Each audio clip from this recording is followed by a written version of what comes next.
Okay, Um, thank you. so, good morning, everyone. I'm Cynthia Jones, and I am a philosophy professor at the university for the last 21 years. Just realized that next month will be 21. Um, and I'm the director of the Advocacy and Violence Prevention Office. We are located currently above HR. You probably all know where HR is on the Edinburgh campus. We're on the floor above HR, across the way from Dr. Chapala and accreditation, and right next to Colt, which is incredibly convenient.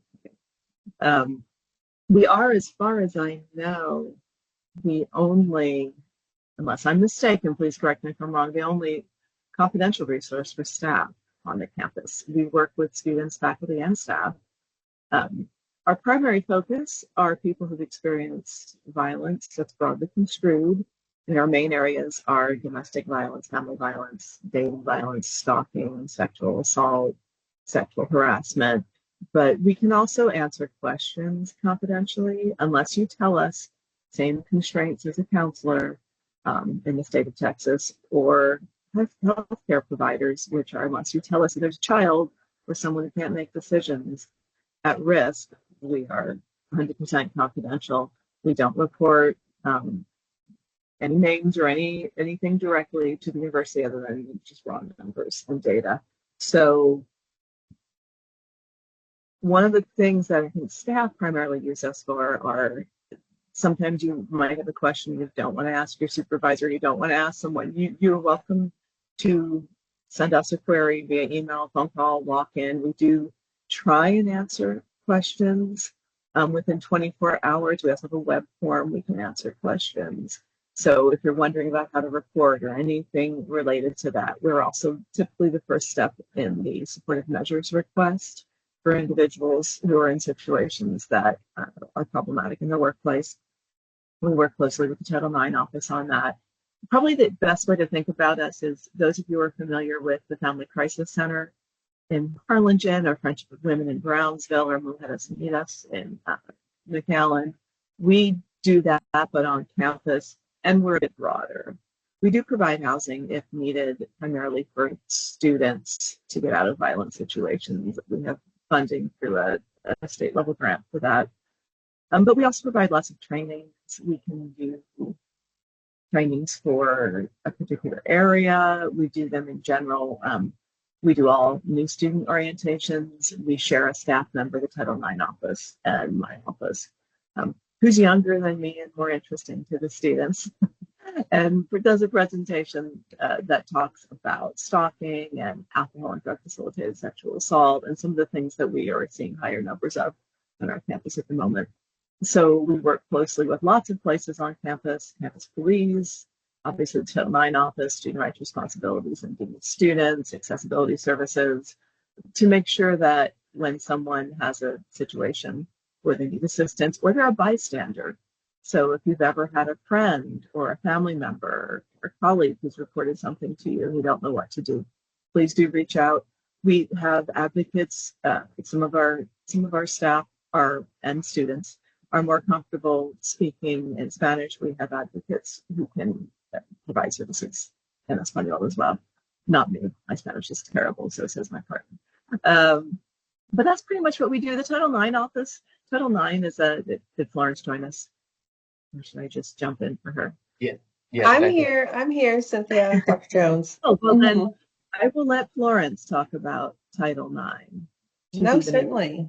But it's a lovely segue there, Dr. Jones. As was mentioned, OVAP is usually what we always recommend, the resource in the office that individuals speak with first, because they can provide you that confidential space to speak about what your needs are more holistically, safety planning when it comes to addressing situations of domestic violence or dating violence. Our office, the Office of Title IX and Equal Opportunity, we're the enforcement arm. So when individuals are ready or in a position or place where they want to raise a complaint, if the sexual misconduct involves an employee or a student, then that's what we're charged with. We're here to ensure that from an enforcement angle, the institution is free of sexual misconduct and also discrimination. So we also service faculty, staff, and students. We work in collaboration often with OVAP when it comes to supportive measures under the sexual misconduct policy. So in terms of how to conceptualize our work, we're very much, we're the investigators.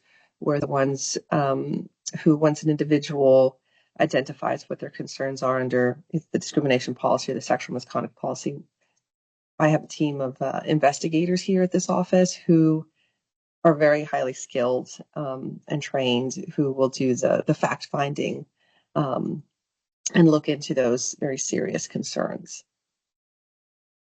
And so in terms of, again, like the mission and the vision of our office is to ensure that this workplace is one that is free of those types of misconduct. But as you're aware, the institution addresses all forms of misconduct, not only sexual misconduct or discrimination, which are also available to individuals who are going through difficult times. So, Florence, Yes. Good morning. Good morning.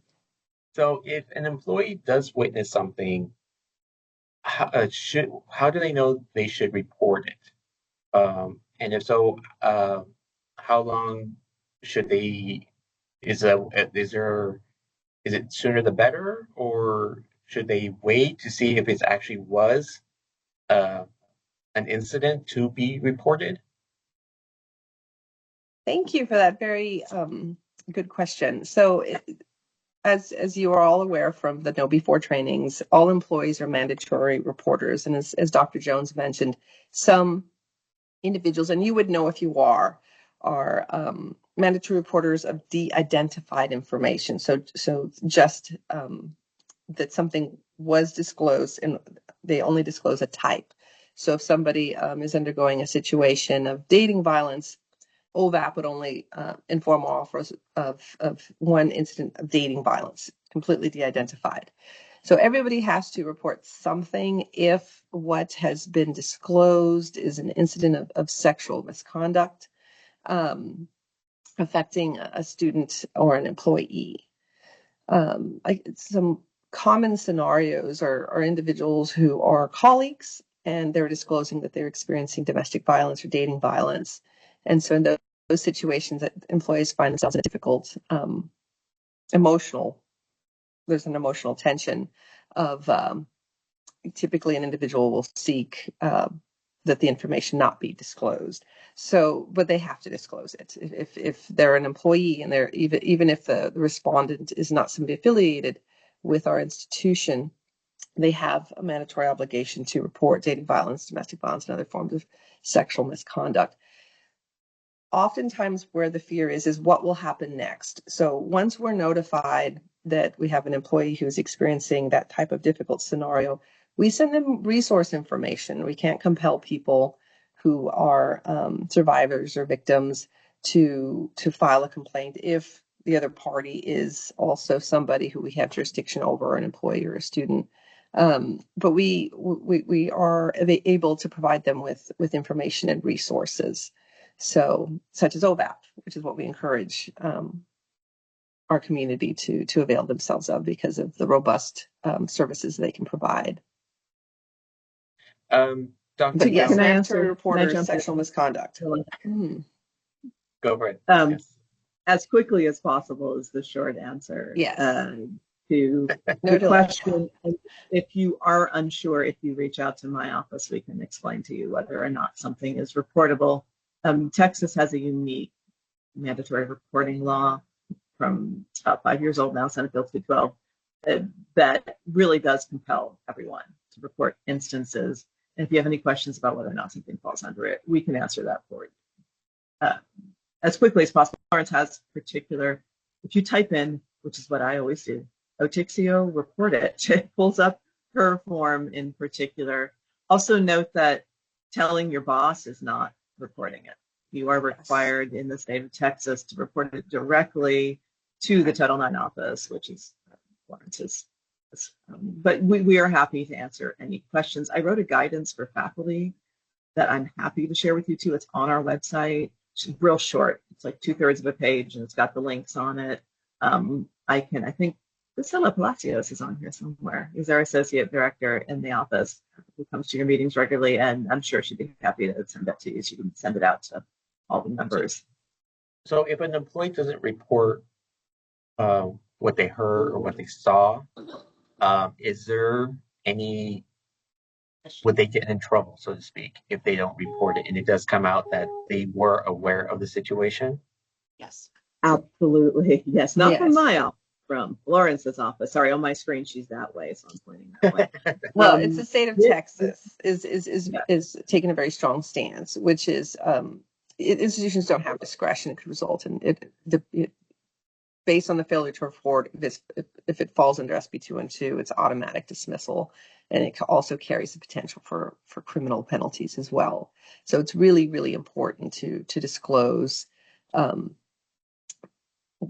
reports of sexual misconduct that you hear as soon as possible. And to Dr. Jones's point, if you disclose it to your supervisor, you, in effect, my expectation is to receive 2 reports. So every person that's not our office has to independently submit their own report to us. Our form does allow people to identify, okay, I'm submitting this report, and there's a section that says parties involved. So other reporters can be identified in that report all at once so that we can link it to the same incident or situation. Is there, It's so a to good speak, question on the screen. confidentiality? I'm sorry, Rolanda, could you say it again? Is there, like, for the individual to be to have it be confidential? Like, they don't want their name to be known that the ones who reported the incident? They are expected to identify themselves because they can be accused of failing to report. So an investigation would ensue through the Office of Human Resources, actually, when it comes to failure to disclose. And so it's really important for reporters to identify themselves if they've received a disclosure. Okay. And we send them through our form if a follow-up. So if there's ever a question or a doubt, they'll receive an email that they can then use to, no, I did make this report. You know, here's this email that I received after I submitted the report from Otixio. It's automatically generated. Okay. Alrighty. Dr. Jones, there's a question. What if someone tells me something about domestic violence? I report it, but the person being affected does not want to take any action. That's a really good question. Yes, I was trying to respond in that chat, but the link is slow at home. Yes, is the short answer to that. Sorry, non-answer. If they don't want to pursue anything, then nothing happens, right? And we will reach out with resources. They can use resources or not use resources. I should also say you're not required to report yourself. If you are the victim or survivor, if you are assaulted in some way, you are not required to report that to the university. You can if you want to, but you're not a mandatory reporter of yourself. You're a mandatory reporter of anyone else that you hear about, who, whether the victim or the perpetrator is part of the university. But Florence's office, for example, they can provide resources and tell you where to get help. But if the person who commits the offense isn't part of the university, there's nothing for them to investigate because they're not police, right? So there's a separate process for criminal investigations, which we are more than happy to assist with as well. So people, sorry, my dog is growling. So people at the university have more than one option. You have options to get assistance in the workplace with the sexual misconduct policy. So violation of that is a violation of university policy, and then a criminal investigation. So Dr. Jones, so if a victim of domestic violence, what would you tell that individual if they're afraid or timid to report or to take that first step to go to your office, either one of your offices? What would you advise them, or what helpful information you can give them to take that first step? Well, our our office is confidential, so we are not going to report to anyone else. So coming to us is just getting a resource. We are available during work hours in person. We're available after hours as well via email or phone call. We try and answer our phones 24/7. We are not a regular crisis line because I can't 100% guarantee, but we are available. And even if you're scared or worried, realize that we are not going to report who you are to anyone. We are just here to provide resources. I would say if you're scared or worried, no offense to Florence and her amazing staff of investigators, that's not the place to start because they're investigators. And if you come to our office, we are the resource provider and we can help regardless. But again, we can't force anybody to come talk to us. If you need assistance, realize too that maybe some of you know if you've been at the university for more than a year, we had signs in all the bathrooms on campus, on all the stalls. They were taken down because there were a lot of signs, but we now have super special permission from the vice president to put them all back up again. So we can be reached in any bathroom on campus by scanning our QR code. It's a very successful campaign, and it makes it more private. Right. And there's a difference, I should say, the question you asked before was a wonderful question. There's a difference between Florence's office keeping information private and being confidential. My office is confidential, which means we don't share information with identifying factors without the consent of the person, 100%, unless child at risk or somebody else at risk.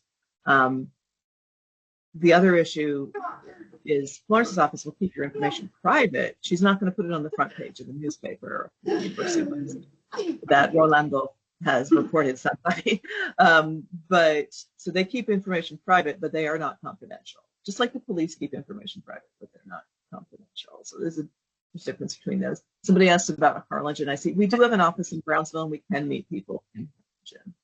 Okay. And if I might add one thing, it's really important not to pressure people to report. What's really important is to notify them of options. Like these situations are very case specific.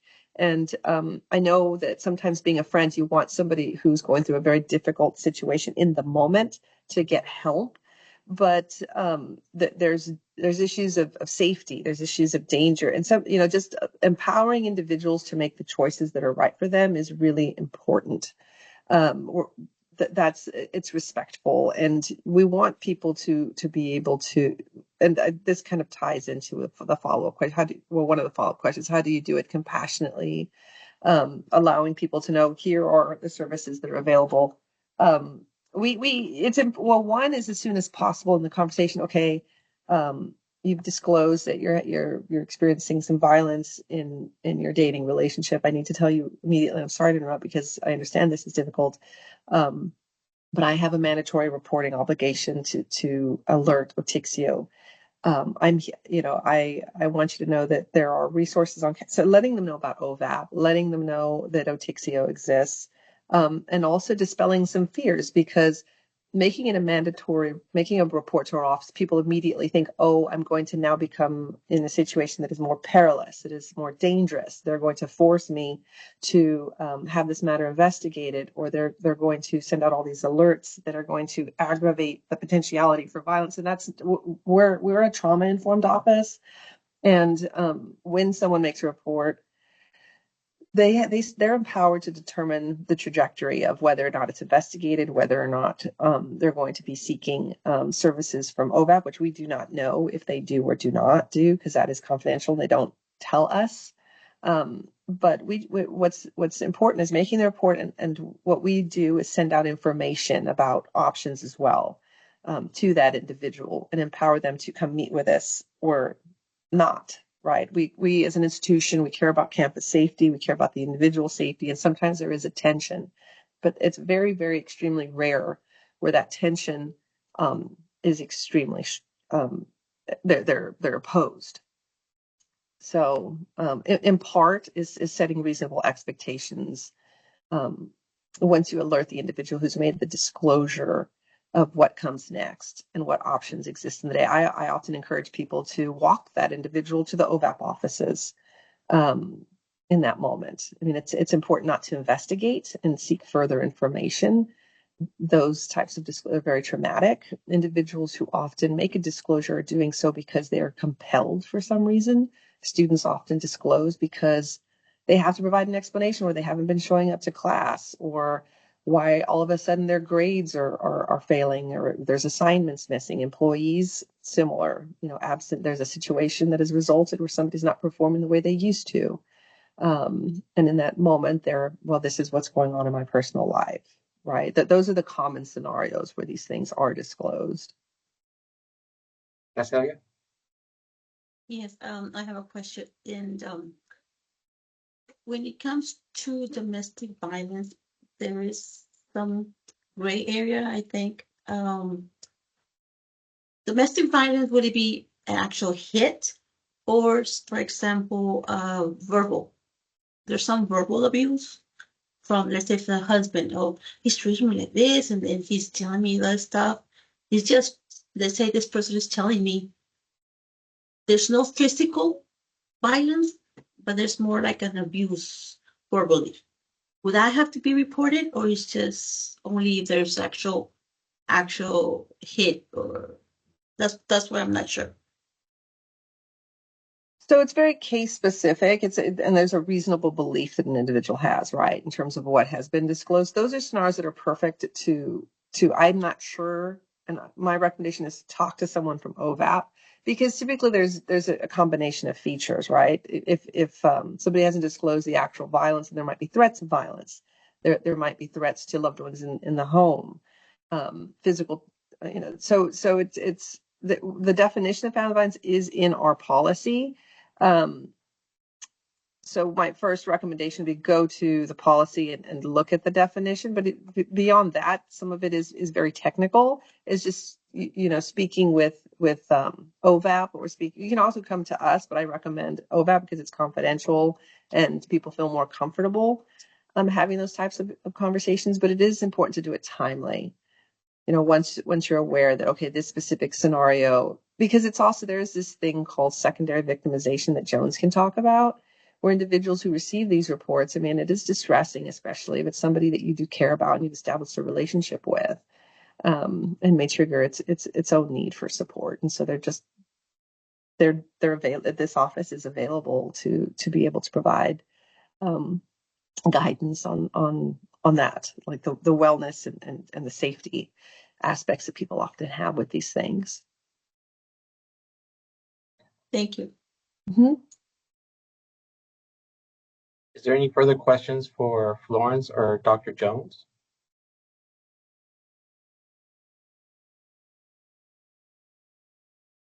Can I say one more thing? Yes, absolutely.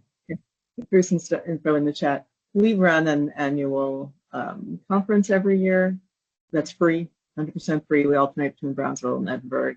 I believe we're in Edinburgh this year. And we include panels on working with individuals who are on the spectrum or are neurodivergent. A lot of our students who are neurodivergent get reported for certain kinds of things like stalking if they're staring.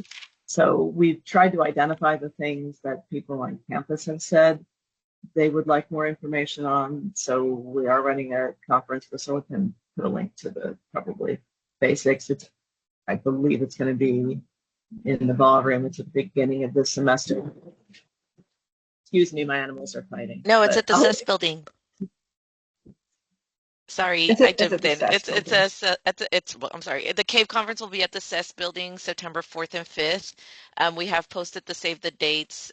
Sorry, this is Priscilla, by the way, on our website. Oh, thank you. They just posted the save the date on the chat. But it'll be September 4th and 5th. We are working currently on finalizing the agenda. We're hoping to have that finished by hopefully next week, if not the following week.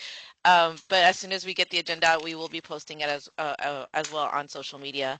But yeah, make plans. Free CEUs for social workers, counselors, attorneys, as well as TCOL CEUs for law enforcement agencies too, or law enforcement officers. And it is a free conference for everybody, open to not just our campus community, but also to the community as well. Awesome. And just as an also a further note, when there's a disclosure by a speaker at one of these events, that's not something that needs to be disclosed. It falls under an exception. So, oftentimes at these types of conferences, somebody may share a personal experience to an audience of over 200 individuals. So that also is one of the exceptions related to disclosures. They're very limited, but there are a few. Okay. Is there any other last minute questions for Lawrence or Dr. Jones? Any last words? Not necessary to make it like fatal. But do you have any last statement? Jones, you want to go first, and then I'll go second? Sure. We are a confidential resource. Please reach out if you have any questions. That's what we're here for. We're a non-judgmental space, and we'll get you to the right resources. That's sort of what we do. That's our job. So let us know if we can help. All right. Well, I just want to say thank you for inviting us. And if you all have any questions similar to what Dr. Jones said, we're also available. I know we spent quite a bit of our time talking about sexual misconduct, but our office also addresses concerns related to discrimination based on protected statuses. So we're the office that you would need to go to if there's a concern about discrimination. I highly encourage you to visit our websites, and the content on the KnowBe4 trainings is really good, and it's available. I know you have to take it at least once, but it's always there in your dashboards if you ever need to revisit that information, if you have any questions. So thank you. No, thank you both. Yes, thank you both for coming on to Staff Senate. We appreciate all this information, and thank you again. All right. Moving on to our next speaker, we have Joe Lopez. He's from the Clinical Support Services. Good morning, everybody. Hey, I'm Joe Lopez. I'm the new Diagnostic Imaging Director for UTRGV. I started in January, so I am completing my 5th month. So I was asked to kind of give an update, and I'm excited to share some great news about imaging services that we're going to be expanding. So let me share the PowerPoint. Are y'all able to see it? Yes, sir. Okay. I'm going to put it in. There we go. Yes, sir. We can see it. All right. So this is the latest picture that I took with my camera of the new UT Health Rio Grande Valley Cancer and Surgery Center. So the official name of the imaging center is going to be UT Health RGV Imaging Center McAllen, and it is going to be on the 1st floor of the new Cancer and Surgery Center. So we're really excited that it's moving along, and we'll discuss when we'll be opening here soon. So I'm going to kind of just go over what services we're going to be providing in the new imaging center. So this is some actual images of what the lobby kind of looks like for diagnostic imaging. And you can kind of see radiation oncology is right next to us. So some of the things that we're excited about, we're going to have another 3T magnet available to us there. This magnet has like soothing silence. I don't know if anybody's had an MRI. They get really loud because it's a magnet that's turning on and off. They've developed some new software where they can actually reduce the dB levels for your hearing, which is great. This new magnet has some new AI software that's going to reduce the scan time in there up to 40%. So it used to take about 30 minutes for a scan. It may take only 15 minutes now. I was able to use some of that AI at my previous job, and it is amazing how much time you reduce off of a patient scan. So it's great technology that we're bringing here. So really excited about that. We'll also be offering CT services there. So just your normal CT scans with and without contrast enhancement. But like I said, this unit is enhanced with clinical outcome experience with new standards in image quality using True Fidelity, which is a trademark for GE. It ensures better comfort for the users and the patients. It's got one of the widest bores, so you can feel more comfortable and less claustrophobic if people are claustrophobic in CT. And then just, we're going to gain a lot of efficiencies with this new standard in CT with the effortless workflow that we'll be able to have. So we'll be able to provide CT scans here in the Hidalgo or in the McAllen area. So we're really excited about that. We're also going to have a PET CT scan. This new Omni is going to be one of the first in the area. So it goes hand in hand with the cancer center. This new Omni Legend, I think, is going to be one of the first in South Texas. It's one of GE's latest pieces of equipment. A lot of the equipment now has AI functionality, so AI enhanced workflow solutions to improve operational efficiencies with patient comfort. One of the things that we're kind of we're excited to bring this, but again, being in the Rio Grande Valley, one of the barriers I'm running into is getting FDG, which is one of the most common exams that you can do in PET CT.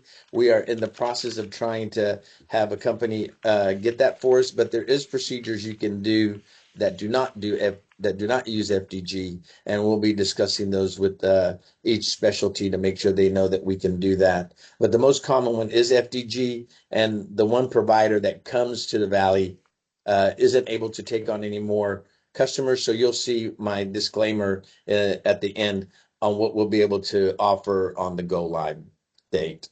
We also will have ultrasound services. Like I said, this unit is going to be powered by C-Sound architecture with their XD Clear probes delivering exceptional image quality. Again, AI-based workflow assistance to enhance the diagnostic confidence and streamline in the exam. So staff will be able to finish exams faster. The resolution and the images that it will produce are going to be very state of the art right now. So we're really excited to be able to offer those procedures also. And then just having your basic X-ray and fluoro unit. I think right now we currently just have X-ray in some of our ortho and specialty clinics that are in Edinburgh, Weslaco, and in Harlingen. This one will actually have fluoro capabilities where we can do GI procedures, some of the orthograms possibly. We're just working on trying to make sure we have a radiologist present to be able to do those, but we'll be able to do some of the basic x-rays that will be there. And like I said, this Lotus, the latest low-dose flat panel detector technology, so really great resolution, less radiation to the patient. And like I said, for us, there's like free radiation, free collimation. You can collimate without having to shoot another picture or use fluoro, which is really important for us. And then there's position cameras to reduce repeats. It will kind of signal the staff that you may not be in the center of the patient, which is great to reduce repeats for patients. So excited that we'll be having that there also. And then excited to start offering breast imaging services here in the Rio Grande Valley. So we're going to have a mammo unit, and this GE unit was designed by women for women, and it's the Pristina system, which prioritizes patient comfort. It delivers exceptional quality with some of the lowest radiation doses among the FDA-approved 3D mammogram systems, which also enhance the diagnostic confidence. And like I said, we will be providing screening and diagnostic mammograms at this facility. So we're really excited to be able to provide that to the community, which will be great. And then ABUS is the acronym. And this is one of the services that will be one of the few in the area that have it. And it's called Automated Breast Ultrasound System. And this is an ultrasound system that enhances breast cancer detection in women with dense breast tissue up to 57% when used alongside mammography. So a lot of women that have mammograms these days, in your report, it'll tell you whether you have dense breasts. It'll categorize you into 4 areas. And when you're on the top 2 areas, it is recommended that you have an ultrasound to see if there's any thing going on. And that's what this system is made for. It reduces the scan time, because right now with the ultrasound unit that I showed earlier, the operator, the sonographer has to scan with a probe through all the breast. This new system, as you can tell by the picture, is got a probe that covers the whole breast at once, and it scans it all at one time. Like I said, it reduces the scanning time, and also just people actually being able to scan, because it's all operator dependent. So this will be more standardized and give us some really great information on women. And nearly 40% of women have dense breast. So it's really important that we're providing this service here. And then it also offers a patient-friendly experience with improving comfort and encouraging screening compliance, because it's going to be a lot easier for us to be able to do that. So excited to provide that. And then also we'll have Bone D available also. And this system, like I said, provides image clarity, enabling confident diagnosis for osteoporosis and fracture risk. It does use the advanced DXA technology with narrow angle beams, which we can use to magnify certain areas that we need to. Features low dose radiation imaging with high resolution. So we're really excited to have that and offer that in the women's imaging area. So those are all the imaging that we'll be having at that center, in the imaging center, separate from the surgery center. We'll have imaging in the surgery center, different than what I just showed. And then, like I said, on the second floor, orthopedics will be there. They'll have their own x-ray department in that ortho clinic, also separate from what I just showed you. But just wanted to share, people, Epic, since we're using Epic throughout the enterprise, that will be updated with the new modalities that I've showed and the procedures that will be available. So you'll see some changes in Epic once we go live. And like I said, our soft go live, and we're calling it a soft go live August the 4th, 2025. And I'm presenting just because I want to make sure people are aware how y'all can help us. And so one of the things is, due to our survey process, so just like any new entity that's opening, we will be only taking Medicare and self-pay patients, because we're going to be in our survey process with CMS. So you open your center, and then you start doing patients, and you're waiting to get surveyed, and then we'll do the survey, show them all of our processes that we have for patient safety, radiation safety, and all that. And then when that gets completed, then we'll move on to the next phase. And then we're also, because we're doing applications on all this new equipment, when we go live, we're going to be requesting certain patient types starting in mid-July, so we can have them scheduled.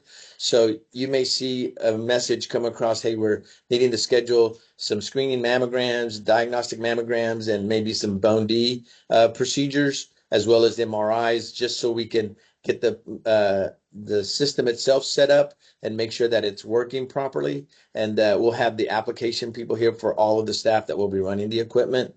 And so you'll see some requests for that. So if you know there's some people out there that might fit these categories, just keep them in mind as we get closer and the scheduling program is up with Epic for this center. We'll be asking for that, and just so we can get it all set up and running. And I just want to make sure everybody understands that until we complete that survey process with CMS, we will not be on all the insurance providers yet, but we will keep everybody updated as soon as we complete that process. So, what's not going to be available, I just want to make sure. So we will not have breast MR initially. We hope to have it in the next 60 to 90 days. Prostate MRI will not be available. The biopsies yet, we're just trying to work with what radiologists would be on site to do those. Floor procedures, arthrograms, biopsies, and mammogram biopsies, just because we're working out what radiologists will be here, when will they be here, and that will not be in place on August the 4th. And then just the PET scans that require FDG, because we're in the process of working with a radiopharmaceutical out of Austin that we're hoping we'll be able to supply the FDG that we need, so we can reduce the wait time for patients that are waiting on those PET scans. So wanted to make sure that was clear what would not be available. So again, I'm Joe Lopez. This is my email address in case anybody has any questions or want to reach out to me about what we can and cannot do. So I thank you for your time. I just wanted to make sure we got that out in front of you as we're getting ready to launch this imaging center, and we're really excited about being able to do that. Thank you so much, Mr. Lopez, for this amazing information. I see everybody's reaction is it's very positive. There is a question. For UTRGV employees, how do they access these services? Is it referral from a physician? Yes, most of these you'll need to have an order from a physician to be able to have the procedure done. And then, like I said, right now, if you ordered, say, a mammogram, they would tell you you have to go outside of UTRGV because we don't offer it. What changes in Epic, in fact, you should, now that you know it, once we go live, we are an option now, especially if you're Medicare or self-pay. But like I said, once we're on all the insurance services or providers, especially our own, like Blue Cross Blue Shield, then you would definitely be able to come to the imaging center. You just need your provider to order the procedure and just say, I want to get scheduled at UTRGV, and there'll be a process for you to be able to do that. They'll send the request to our schedulers that we're hiring, and they'll reach out and schedule that patient. Awesome. Just like an imaging center. That's really, really amazing. Yes. Is there any other questions for Mr. Lopez, either via the chat or unmute?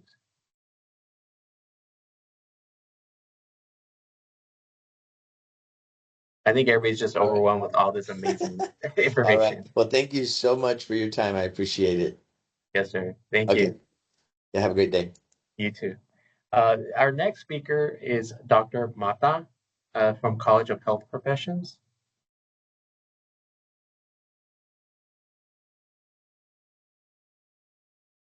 Hello, everyone. Good morning. Good morning, Dr. Mata. Thank you for allowing me to speak to you about self-care this morning. I became interested in the topic. I applied for a Latina Thrive grant that really is about special projects for the promotion of health among Latina women. And unfortunately, with the changes in some of the NSF grants, the grant was discontinued and closed. But nonetheless, I was already pretty much working on a self-care project within my own department that I was really concerned. Even though we're a kinesiology department, I was concerned on self-care among the faculty and staff and ideas. I wanted to solicit their ideas of how we could promote it better within the department. So as part of that, I did a literary research on self-care because I think self-care is very important. Something else that led me to go and look at it a little closer is coming across some research that says that sitting is a new smoking. Okay, and what that is conveying in the message there is not so much that they have the same effect on the human body, but sitting for prolonged periods of time, which a lot of us do. A lot of us in our work, we sit in front of a computer pretty much all day of our 8 working hours, right? So this is what prompted me to look at it a little closer. I'm not a researcher. I'm not a clinical researcher. I'm an educator. So my presentation is based upon my background as a kinesiologist and literary research. So if I may, I did a presentation at a summit, so I'm presenting the same PowerPoint I did there. So if I may share my screen. Yes. Do you not have access or? I got it. Okay. Can you all see it? Yes, ma'am. Okay, so this is, I presented it at the 8th Annual Aging Healthy Summit here in Brownsville. It's held once a year. And so my PowerPoint was self-care and aging. And we all need to be aware of self-care in our own lives. So what is self-care? I looked up the importance of self-care. Self-care according to the World Health Organization, is looking at our own health, right? Preventing disease, promoting our own health, coping with and preventing illnesses. So self-care is a practice of taking care of your physicalness, of your mental, emotional, spiritual aspects of your own being. All right.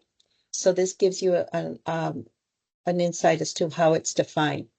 So, I think that we need to look at our own selves. So is self-care being selfish? Taking time for yourself, is that taking time away from other people that you love?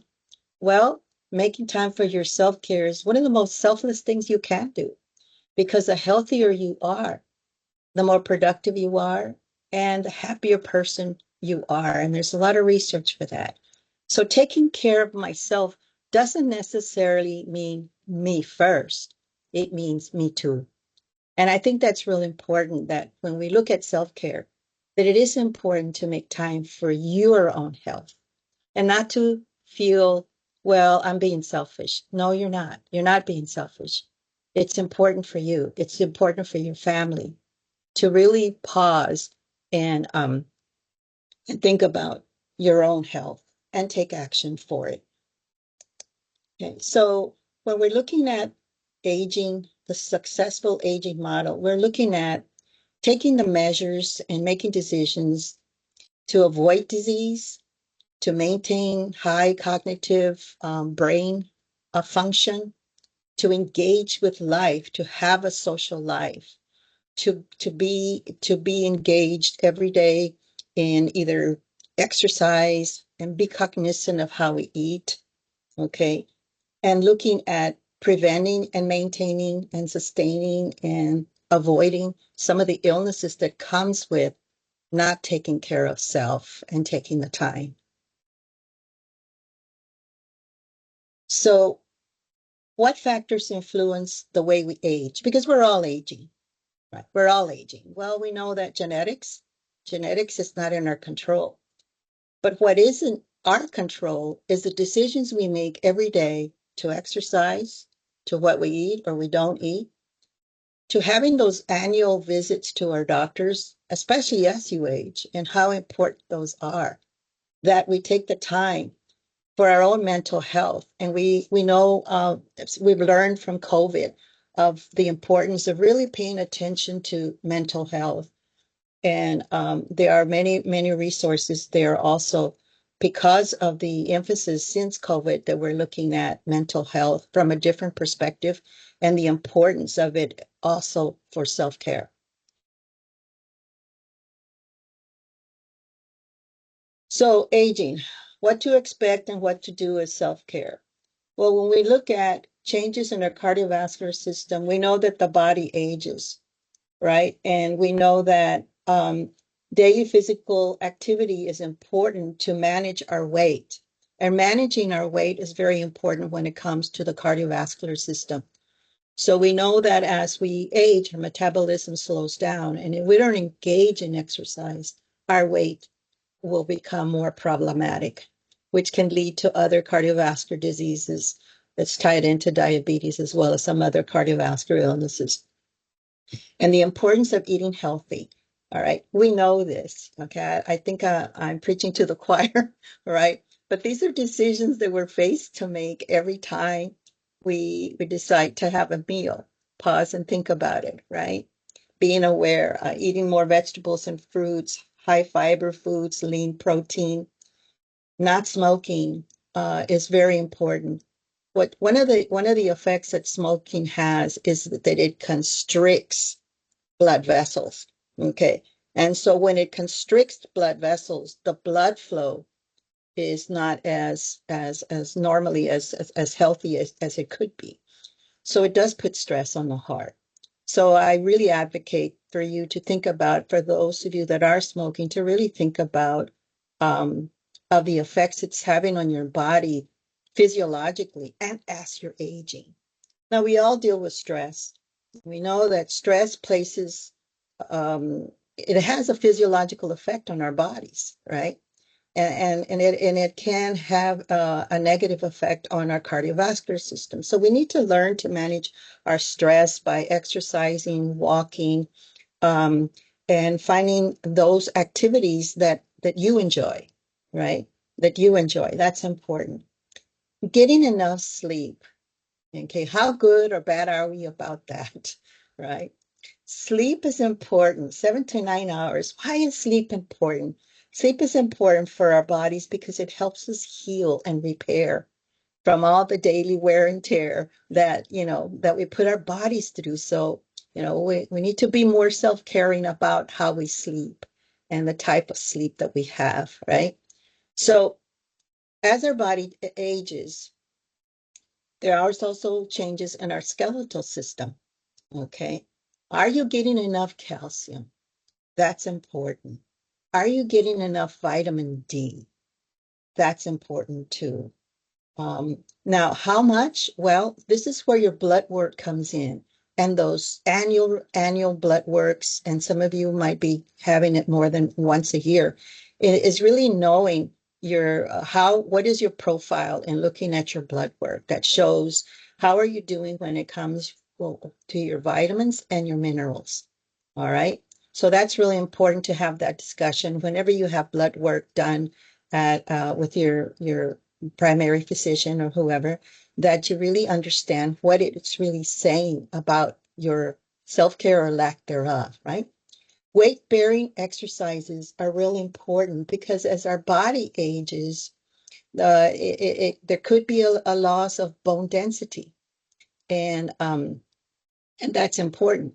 We know that resistance training can help your bones stay healthier. So resistance training, such as, and it doesn't have to be like really heavy weights.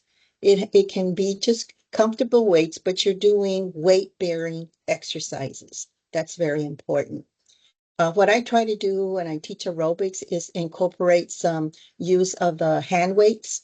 And we're doing aerobic movements, but we're incorporating the weights to incorporate the importance of the weight-bearing movements in exercise to stimulate those muscle, more muscle and bones to keep them both healthy. We also know that smoking and drinking too much alcohol can also be detrimental and will lessen bone mass. So we need to be careful. So as we age, we tend to shrink, less density, lose muscle strength, and lose balance. And that's important in looking at that. Next, we're looking at changes in your digestive system. Well, it's important as our body ages to not only eat a healthy diet, but also drink a lot of water. And it's important that you have water, bring your water. And I know that there's a lot of concern with bottled water, but bring water in any type of device that you feel comfortable with, right? But having it by your desk, so you're drinking water throughout the day. That's very important. If you find yourself drinking water only when you're having a meal, that's not enough. Okay, especially if you're exercising also. So be real cognizant in your self-care and drinking more water. Okay. And I'm not talking about carbonated drinks. I'm talking about agua, water. Okay. And again, daily physical exercise is important because as your body ages, sometimes you'll start to have constipation because you're not being daily active and you're not drinking enough water. And there could be some other issues there, but just know that you want to remain active and drink lots of fluids to fight off, and as your body ages, to prevent that constipation that sometimes comes with the body aging. And do not ignore having to go to the bathroom. Sometimes we hold it and don't. You need to go to the restroom, you got to go. Okay. It's not good. It's not good for your digestive system. All right. All right. Changes in the bladder and urinary tract as we age. Also, we know that there is a loss of elasticity in the bladder. Okay. So we'll tend to go to the restroom more regularly. Okay, and that's where those exercises come in also, that we remain healthy. So again, maintaining a healthy weight is going to be important. Eating a healthy diet and avoiding bladder irritants. And that would be like, highly acid or carbonated drinks, right? Caffeine, drinking too much caffeine, and even alcohol. So being aware of how those things can affect your bladder and urinary tract. Cognitive in cognitive health, our brain. Okay. Well, our brain also reacts to and is affected by what we eat or what we don't eat. Again, eating a healthy diet, okay, and its effect on memory. There's research on how what we eat also is conducive to sustaining good memory or memory loss. So being aware of that as well. Again, daily physical exercise as part of your self-care maintains a healthier brain. Staying mentally active, all right, through your life. And I mean, through our work, we're mentally active, right? But also important that, especially if you are limiting your reading and things that keep your brain really engaged. Stay mentally active. Be social. It's important for brain health also that we have good social interactions. Okay. Again, quit smoking, um, and treat your cardiovascular disease because it's all interrelated. Okay. Okay. We also know that as our body ages, so does our eyes and our ears. And the importance in self-care and having those annual checkups as part of your annual checkup is having your ears and your eyes checked. Many of us, I know I do, I wear glasses. I have my eyes checked every year. I have to, okay, because they're getting worse with aging, right? It's part of it, right? So the importance of just making sure that we are keeping on top. We know that as our body ages, our eyes become more sensitive to glare, and sometimes we start to have cloudy vision, and unfortunately sometimes diabetes can lead to cataracts and some other illnesses that we really need to be on the forefront about and not reactive to them. So taking precautions in wearing sunglasses when you're out in the sun, right? Because the sun is very, very, very powerful rays, and it can after prolonged exposure take its toll in your eyes. So protect your eyes, right? And uh earplugs. I notice when I'm at a workout center, I look around and you see all these people with their headphones, and their music is so loud that I can hear it. And I'm like in the next piece of equipment next to them, and I'm like, wow, that you're listening to the music that loud. After so many years of that, it probably will take its toll in your hearing ability as you age. So being aware of that again. And so self-care has to do with, spiritual self-care, physical, psychological, emotional, professional. And look at professional, setting boundaries. Use your vacation time. Take mental health holidays. Take your full lunch break. Sometimes you have to say no. Looking at our workloads, right?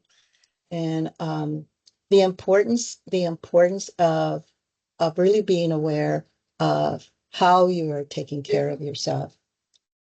And then looking at two things. What is your biological age and what is your chronological age?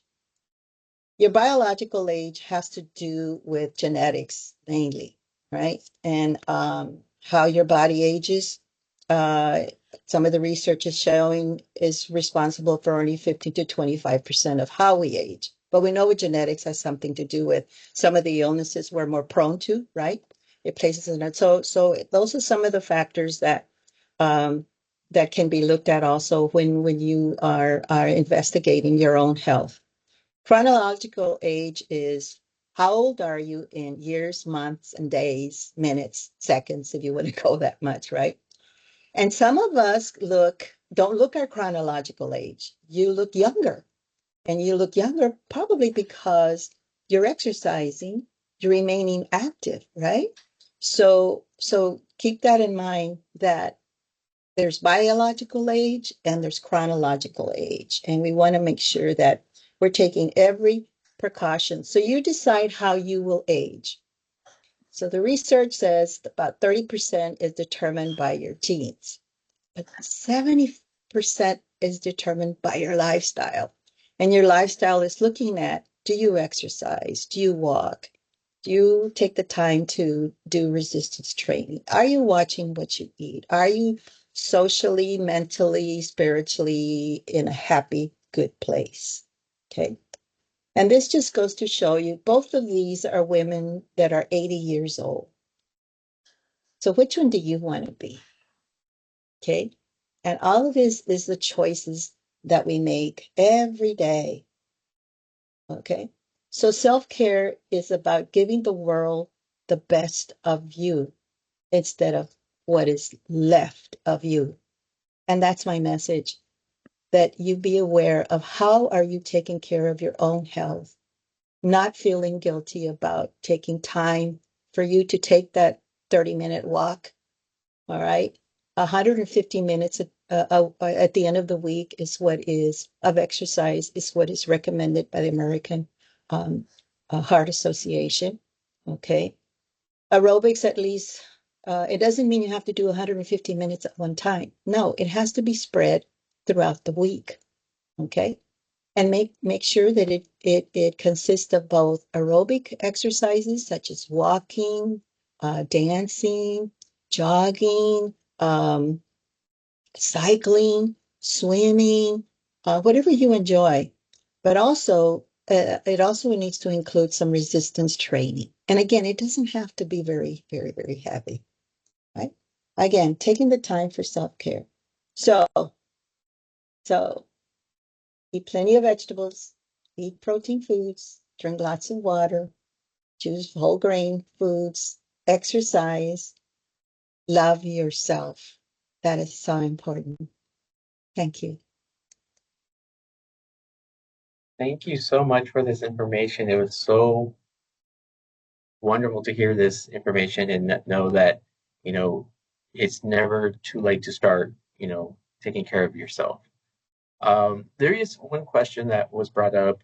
Is too much calcium harmful for clogging your arteries or veins? What's your recommendation or um, I think I'm more familiar with calcium deposits in that could lead to calcium growths on bones. But I this is why I think it's really important that when you have your blood work, because we're all different, and in an exercise prescription, we look at doing blood work to making sure that we really know what is the situation for that person. So it's real hard to give a general as to how much is too much. That is determined by having that blood work and looking at your own situation. This is why exercise prescription is really, really important, because it connects what assessments of your health and what exercises can be prescribed to promote where you're at and where you want to be. Yeah. so what do you recommend, like one thing to do right now to start with? What would be the first thing just Well, to get you in the right that motivation to continue? well, we know that for people to prolong their exercise, they really have to come up with a plan for it. In other words, be consistent, right? So let's say you decide, I'm going to start by um, let's just say every Monday, Wednesday, and Friday um, at 5:30 or 5 o'clock, I'm going to go for a 30-minute walk. Okay, it's planned. It becomes part of your routine. But what happens a lot of times is people start exercising, and then all of a sudden gets it gets dismissed because they start doing something else. So it's not planned. All right. And by planning your exercise, especially if you have family, it's about educating your family. I'll be doing my walk Monday, Wednesday, Friday from 5:30 to 6, so I'm not available. Okay. You train other people around you that you need their support to support your exercise program. All right. So I think it starts by realizing, looking at your own lifestyle and what your family situation is, if for those of you that have family, and where can you fit it in. Now, where can you fit it in your workplace? Well, if I just said at the very beginning that sitting is a new smoking, it's about finding time. If you're sitting for an hour, get up and just kind of even do a little jog in place. All right. Do some arm movements and then sit back down. But don't sit the whole 4 hours in the morning before you go to lunch. Okay. You don't have to stop doing your work. You just get up and, you just get up and you just kind of do, and then you can go back. All right. It's just sustaining sitting for so long that is not good for you. And it also applies for standing too much also. Oh, okay. So it's not just about, okay, now I'm going to stand and work standing, because if you're standing the whole day in lieu of sitting, you still need to move around. It's about moving around, not staying stagnant in one position. So it's mainly like the blood flow. Yes, Your blood. right. And start slow. Start slow. Okay. You could start off with a 10-minute walk. Okay, right before your lunch or as part of your lunch. Walk around the building for 10 minutes. In the building, it's too hot outside. Fine. All right. We have a wellness program for our employees through the Health and Human Performance at the Edinburgh campus. It's at the weight room, and it's noon hours. And then we have it in the evening from 5 to 7. In the Brownsville campus, we have it also at the BIAB.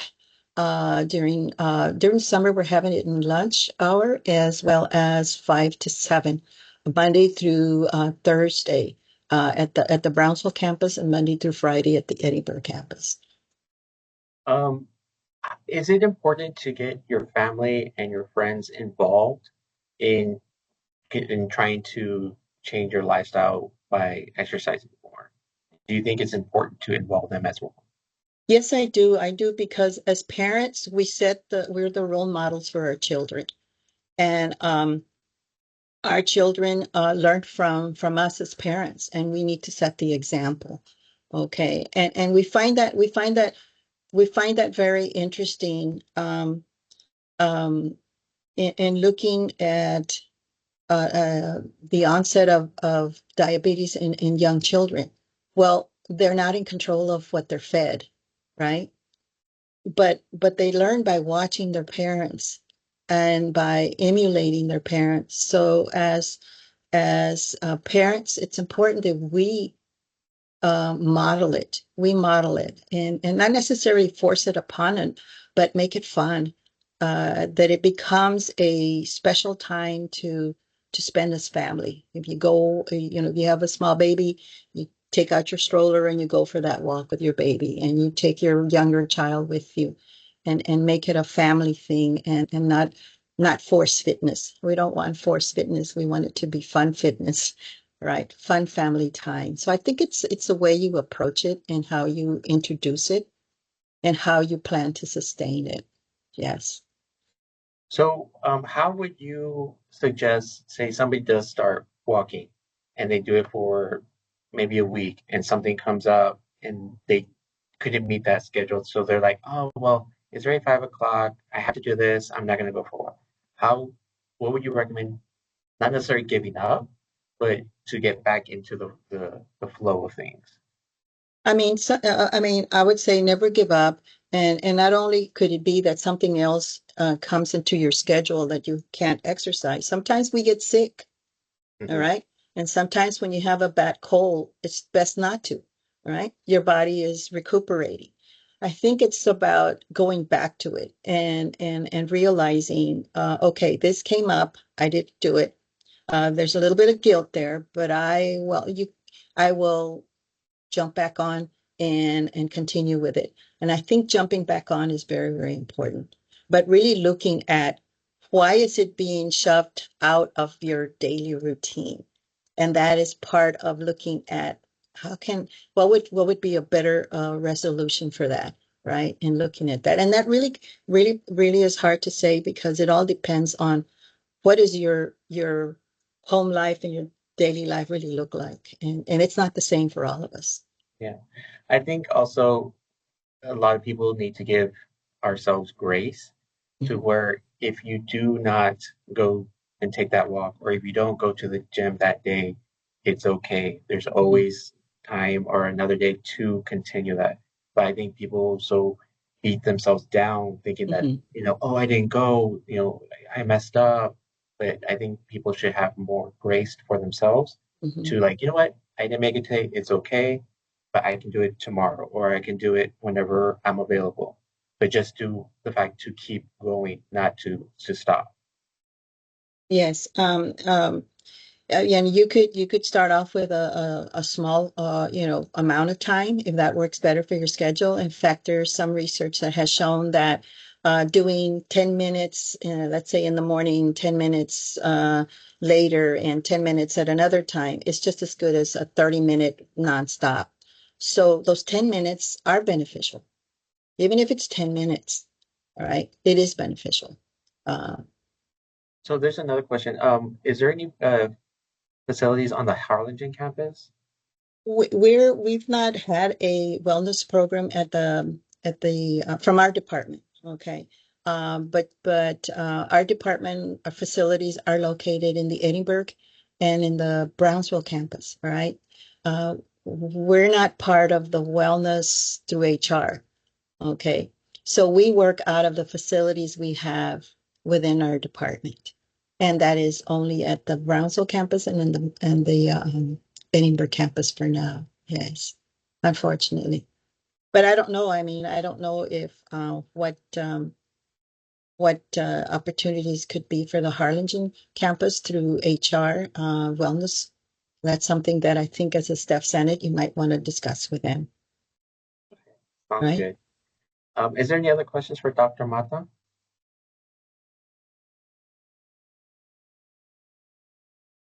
Well, Right. self-care. I had one Take care. question. Sorry. Okay. Go ahead. You had mentioned a program at 12, I want to say, and I think I missed the last part. What was it again? 5 to 7. Oh, the 5 to 7. Yeah, 5 to 7. And we have it from 5 to 7 because most of us, myself included, our end of the day is between 5:30, but some of them at 5. So we go from 5 to 7 because some of you probably have family and the latest you can stay is 1 hour after your work day, right? So that's why we made it from 5 to 7 to try and accommodate all of our employees that are interested in coming to our department, Health and Human Performance. And we at both sites we do have a student who is an exercise science. We have Isaac over at the Edinburgh campus, and he is working on his master's degree in exercise science. So they're trained in exercise prescription.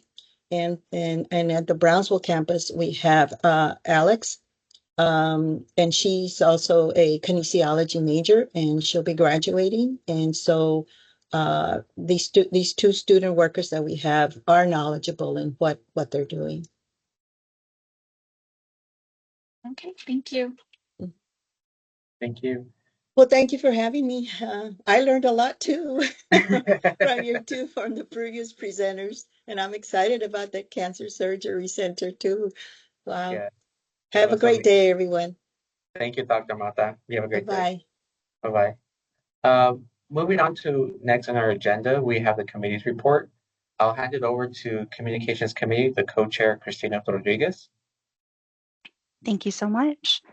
The only thing that we have on our radar at this moment is to go ahead and give friendly reminders that if you would like to go ahead and present at an upcoming staff Senate meeting, there is the form in our chat right now.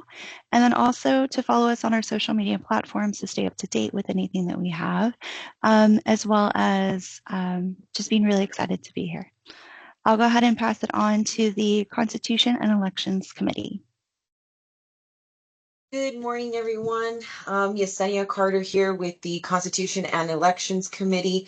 The nominations have gone out. You should have received it on Monday morning. There was a reminder sent out yesterday. We have been receiving questions. Any questions, concerns that you might have on not receiving it, things like that, go ahead and send your questions, concerns over to the Staff Senate email at staffsenate@utrgv.edu. One of the main questions that has been coming through is, hey, I didn't receive the email. I've been, full-time with the university for about a month or two. Just keep in mind that to be eligible to nominate, to vote in the Staff Senate process, you would have to be a full-time eligible employee for 6 months. A second question that has been coming through is, hey, my friend forwarded me the survey. It's not working for me. It timed out. These surveys are specifically per email. You're only allowed to vote once for your division. So we encourage you not to forward those emails because it's only for you. If your colleague has questions or anything like that, like I said, don't hesitate to send them over to us. We will respond to your email the same day. What other question did I see come in? Last one. The last question that I did get was, hey, I'm trying to vote for somebody in my division, but I see that their name is not on the nomination ballot. What happens there is if they are rolling off of the Staff Senate, off of their term, it just really depends. They are not eligible to be nominated again until next year. So if you have that question as well, don't hesitate to reach out to me and I can confirm the nominee that you are trying to locate if you can't locate. That's it for us with the Constitution and Elections Committee. I can't stress it enough. If you have any questions or concerns, don't hesitate. This is all a learning process for everybody. I know not everybody's familiar with the Constitution, but I am more than willing to go over that with you. Again, my name is Yesenia Carter. The co-chair is Alexis Ochoa. Don't hesitate to reach out to us. I appreciate your time and joining us today. I will now hand it over to the Business Process and Staff Support with Chair Omar Nadzelski Jr. I think somebody raised their hand. Yeah, good morning. Yes. I want to defer it back to Yesenia. Josie Lopez has a question for you. Yes, ma'am.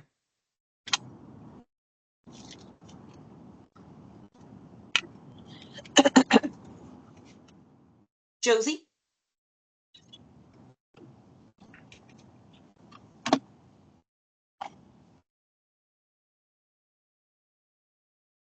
Hi, Josie, you have a question for the Constitution and Elections Committee? I believe you're muted.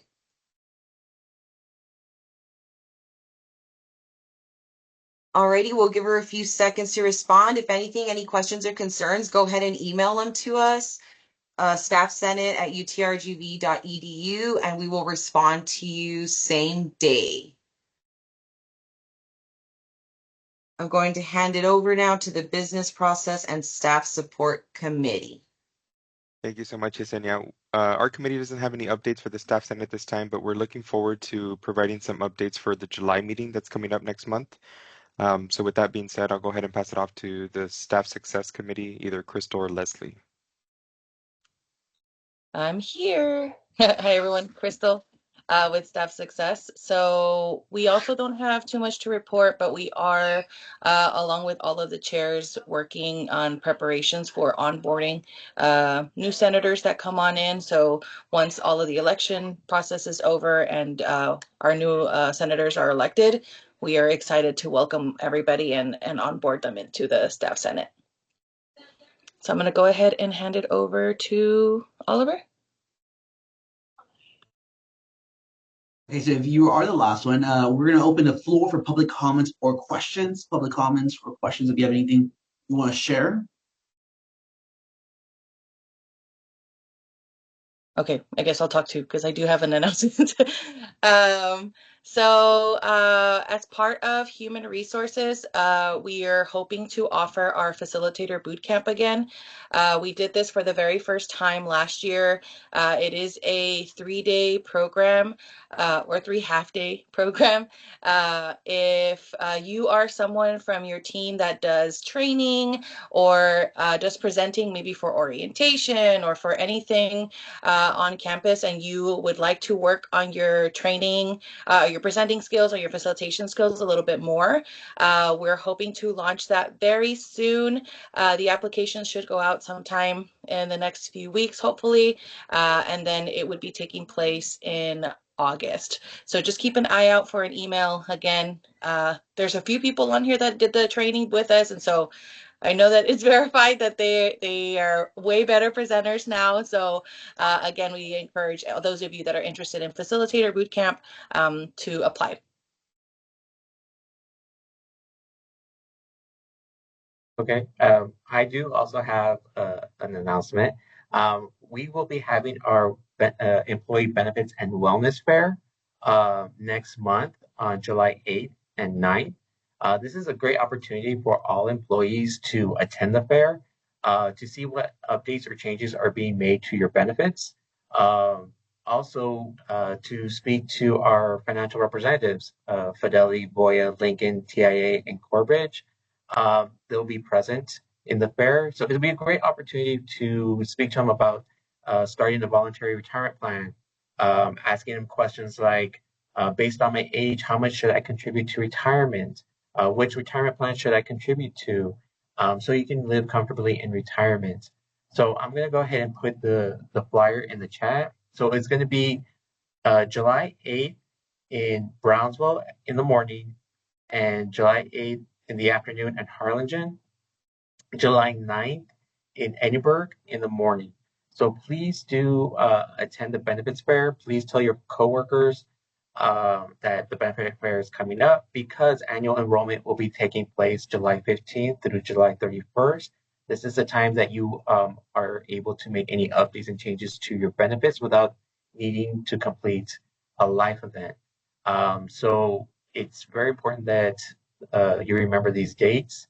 Also, your benefits will roll over to the new academic year, but the only benefit that doesn't roll over is the UT Flex FSA plan. That's the only plan that does not roll over. So you would actually need to make your election if you wish to continue that plan. Also, the updates and changes you make during this time don't start until September 1st because that's the beginning of the new academic year. So if you have any questions about the benefits fair, if questions about annual enrollment, please reach out to benefits@utrg.edu and they'll be happy to help you with any questions you may have. And I'll be sharing the flyer now. All right, is there any other public comments or questions or anybody would like to promote any activity at UTRGV? Good morning. This is Amanda Quintanilla, Victim Services here at the PD. Just really quick, I did want to make an announcement. The PD, OVAP, and the Health Clinic were partnering together in October for the Domestic Violence Awareness Month, and we're going to be hosting our 3rd annual Vaquero Stand Up Against Domestic Violence. It's designed to raise awareness and educate our campus and the community. It features special guests, a speaker that tells his or her story, being a survivor of DV. And then we have a healthy versus unhealthy flag campaign. And there are tablings, and it's our campus community that participates and our community from the public. And it's going to be in October. We're waiting on dates for confirmation for the ballroom. So y'all please just be on the lookout, whether it's posted on Messenger or also on our social media, whether it's the clinic, OVAP, or the PD page. So that's going to be a big event. Everybody's invited, students, staff, and faculty, and our community. Awesome. So yeah, we'll be having another Staff Senate meeting next month. So if you have the flyer ready, we'll be happy to share that with everybody in attendance. That would be great. Like I said, I'm just crossing my fingers for confirmation for the ballroom for No, dates. I completely Yes. understand. Thank you so much. Appreciate it. You're Now welcome. that Amanda came on, I also wanted to announce that our active shooter prevention training is going to be back up again. So thank you, Amanda, for reminding me Yes, just by perfect. being up Yes, here. yes. So yes, our CRACE trainings, civilian response to active shooter events. If you have not attended the session before and you just want to be prepared, you can sign up for these sessions they're with our police department. They are virtual and you can sign up through our training portal. And they'll be posted on social media soon. Awesome. Thank you, Crystal.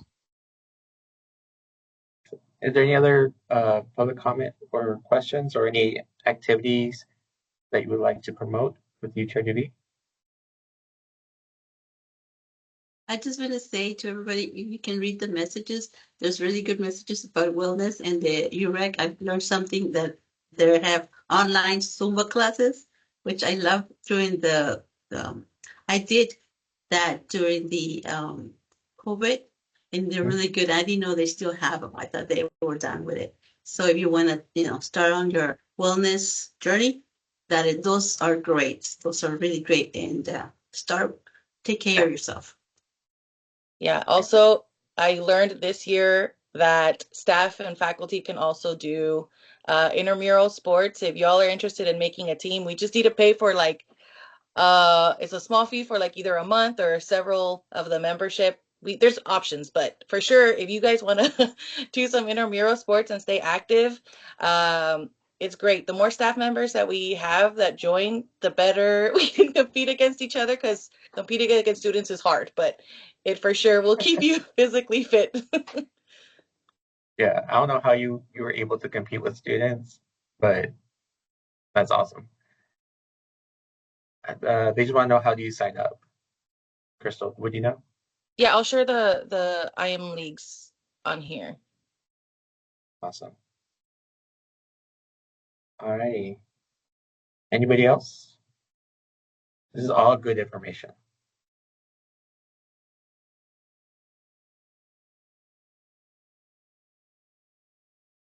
Going once, going twice. Awesome. If there's no further public comments or questions, I'll now move to make a motion to adjourn. I move to adjourn the meeting. Is there a second? I second the. Okay. Is there any debate or discussion? Oh, you're saying you have a question? No, meant to clap. Sorry. Oh. Excuse me. Is there any debate or discussion? Debate or discussion? Debate or discussion? All those in favor, please state aye in the team chat. All opposed and any abstentions?